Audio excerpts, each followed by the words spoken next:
Praise the Lord. നല്ലൊരു പ്രഭാതം ദൈവം നൽകി തന്നെ നമുക്ക് സ്തോത്രം ചെയ്യാം. ഈ രാവിലെ സമയത്ത് ദൈവത്തിന്റെ പരിശുദ്ധാത്മാവ് നമുക്ക് നൽകുന്ന ആലോചന 21 സങ്കീർത്തനം 4 വാക്യം. സാംസ് 21 വേർഡ്സ് 4. അവൻ നിന്നോട് ജീവനെ അപേക്ഷിച്ചു, നീ അവന് കൊടുത്തു, എന്നേക്കുമുള്ള ദീർഘായുസിനെ തന്നെ. എന്നെ കേൾക്കുന്ന ദൈവത്തിന്റെ വൈതിലെ, നാം കേൾക്കുന്നത് തരുവാൻ നമ്മുടെ കർത്താവ് സർവശക്തിയുള്ളവനാണ്. ഇവിടെ നമ്മൾ വായിക്കുന്നത് ജീവനെ ചോദിച്ചു, അപേക്ഷിച്ചു, ആ അപേക്ഷ അവന് കേട്ടു, ദീർഘായുസിനെ കൊടുത്തു. ദീർഘായുസ് തന്ന് നമ്മളെ നടത്തുവാൻ സർവശക്തിയുള്ളവനാണ് നമ്മുടെ കർത്താവ്.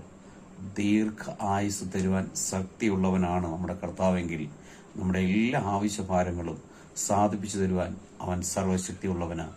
അതുകൊണ്ട് നമ്മുടെ ആവശ്യങ്ങളെ നമ്മുടെ കർത്താവോട് അപേക്ഷിക്കുമ്പോൾ ഉപേക്ഷിക്കാത്ത കർത്താവ് സകലത്തെ നൽകുവാൻ സർവശക്തിയുള്ളവനാണ്. നല്ല കർത്താവെ നന്ദിയോടെ സ്തുതിക്കുന്നു, സ്തോത്രം ചെയ്യുന്നു. ഈ രാവിലെ സമയത്തിനെ കേൾക്കുന്ന എല്ലാ പ്രിയപ്പെട്ടവരെയും ഈ തിരുവെഴുത്ത് പ്രകാരം പിതാവിന്റെയും പുത്രന്റെയും പരിശുദ്ധാത്മാവിന്റെ നാമത്തിൽ അനുഗ്രഹിച്ച് പ്രാർത്ഥിക്കുന്നു. പ്രാർത്ഥന ഘടകനായി സ്തോത്രം യേശുവിന്റെ നാമത്തിൽ പിതാവേ, ആമേൻ.